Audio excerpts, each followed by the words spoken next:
Back at it with another video today, as in today's video we're going to be taking a look at every team's best player and ranking them 1 through 30. Real quick before we get into the video, I want to let you guys know that these players that I'm picking today are mainly going to be based off of this year's numbers and statistics, but I'm also going to be taking into account years past and their career up to this point. So with that in mind, let's get right into the video. Starting things off at number 30, I have the Colorado Rockies' CJ Cron. Ever since getting to Colorado, Cron has really upped his game, and that's not too surprising considering he's playing in the best hitter's park in baseball. There were a few other candidates I could have picked here, but I still think Cron is the Rockies' best player considering how good he's been over the past 2 seasons, so I ultimately went with him and I have him coming in at number 30. At number 29, I have the Washington Nationals' Lane Thomas. Thomas is the type of player who hasn't necessarily been great outside of this year, but he's really impressed me this year and I think he's broken through and should be considered the Nationals' best player. I was surprised that Thomas didn't make the All-Star team considering every team needs a representative. Josiah Gray was their representative, well deserved, but I still think Thomas deserved it over him as he's a great power-speed combo outfielder.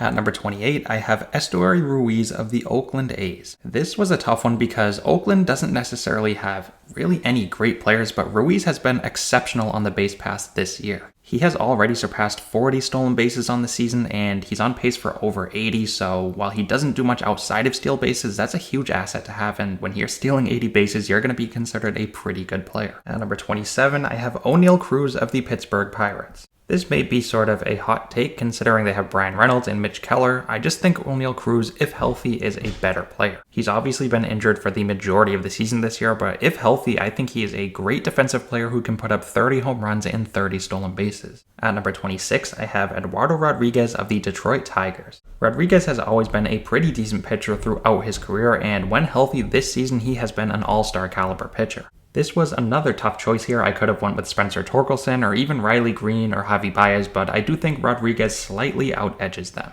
At number 25, I have Joe Ryan of the Minnesota Twins. Ryan has been one of the most consistent and better pitchers in the American League up to this point. There are plenty of other good players on the Twins like Carlos Correa and Byron Buxton, but with how Joe Ryan has broken out this year, I think he's really solidified himself as the best Twin. At number 24, I have Elly De La Cruz of the Cincinnati Reds.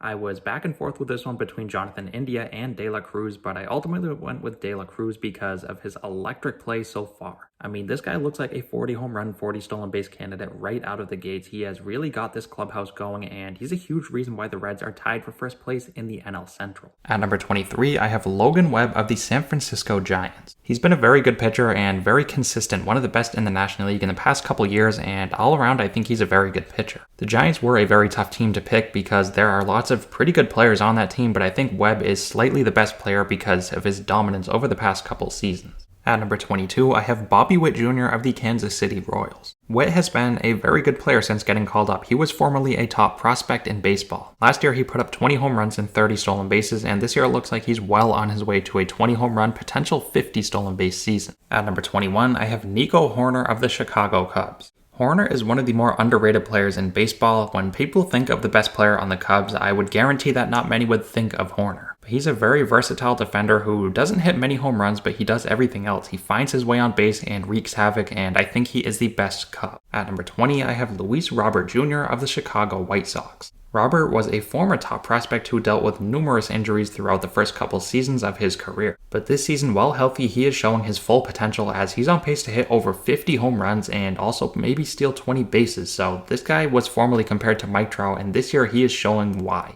At number 19, I have Luis Arraez of the Miami Marlins. This was a tough one because Arraez has obviously been one of the better players in baseball this year. He's hitting close to 400 and we are in July. And while he has been a very good player in the past, he hasn't been close to this good, so again, a very tough choice here, but with how good he's been this year, I couldn't not pick Luis Arraez. At number 18, I have Kevin Gausman of the Toronto Blue Jays. I might get some pushback with this one because he plays alongside Vladimir Guerrero Jr. and Bo Bichette. But as I said at the start of the video, I'm basing these selections mainly off of this year's numbers, and this year, at least in my opinion, Gausman has clearly been the best Blue Jay, and in the past, he's been a very good pitcher as well. He took a couple years to develop, but clearly he is a very good pitcher in today's game. At number 17, I have Rafael Devers of the Boston Red Sox. I think Devers is pretty easily the best Red Sox today. He's been a very good offensive third baseman for the past couple seasons. Defensively, he does still have some work to do. He has gotten much better than when he came into the big leagues, but he's still not a great defensive third baseman. But with how good offensively this guy is, it really doesn't matter. At number 16, I have Adley Rutschman of the Baltimore Orioles.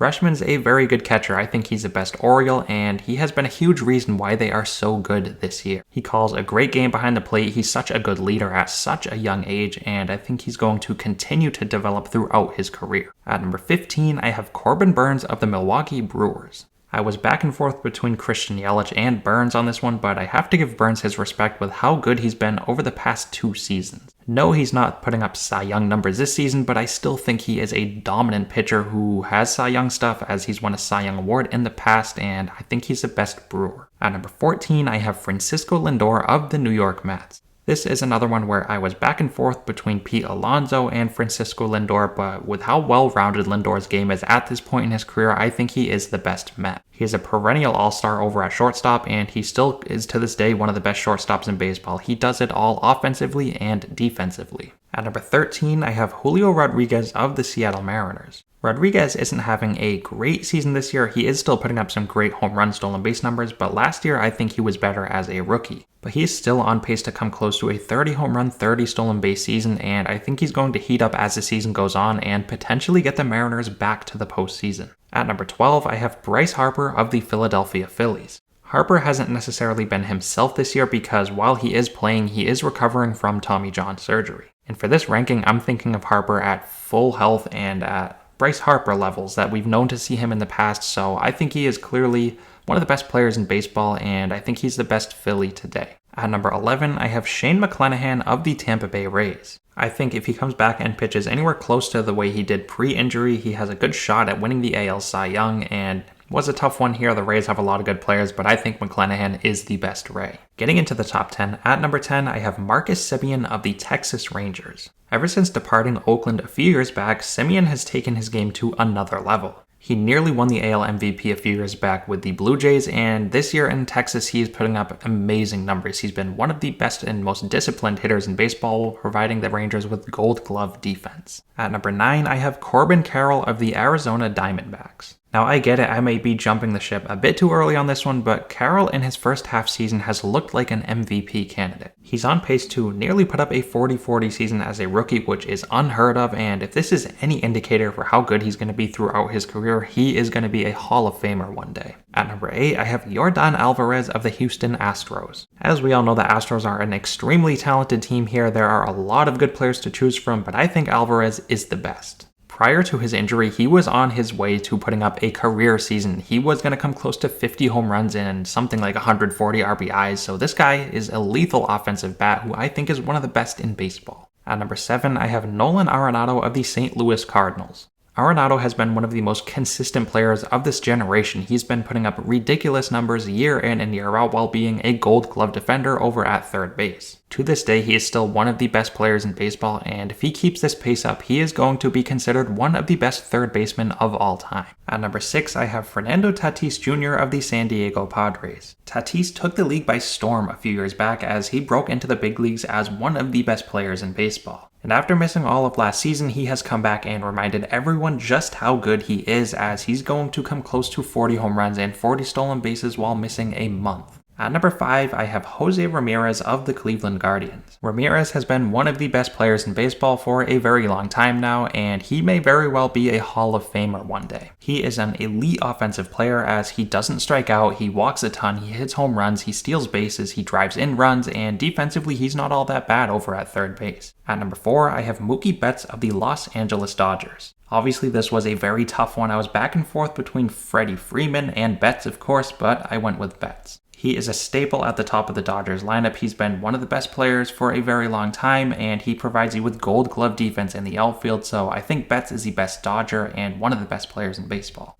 At number 3, I have Aaron Judge of the New York Yankees. This guy is a home run machine. He had 19 home runs this year prior to his injury, and obviously last year he hit 60 plus bombs. He is also a great defensive right fielder. He is one of the best defensive players in baseball, so this guy is the definition of a superstar and the best Yankee. At number 2, I have Ronald Acuna Jr. of the Atlanta Braves. Acuna has been a dominant player since getting called up a few years back, as he nearly had a 40 home run, 40 stolen base season as a 21-year-old. And this year, he's on pace to hit 40 home runs and steal 80 bases, so he is putting up historic numbers in the middle of one of the best offenses we've seen in a very long time. And finally, at number 1, I have Shohei Ohtani of the Los Angeles Angels. This one was pretty easy. Ohtani is an MVP in the box and a Cy Young caliber pitcher on the mound. He's putting together the best season of all time, and he may very well break Aaron Judge's home run record while pitching at an all-star caliber level, so this one, like I said, it was easy. Shohei Ohtani is coming in at number 1. Alright, so there you have my ranking for every MLB team's best player 1 through 30. Let me know what you guys think down below, anything you agree with or disagree with. And as always, I want to thank you guys again so much for watching, and I'll see you next time.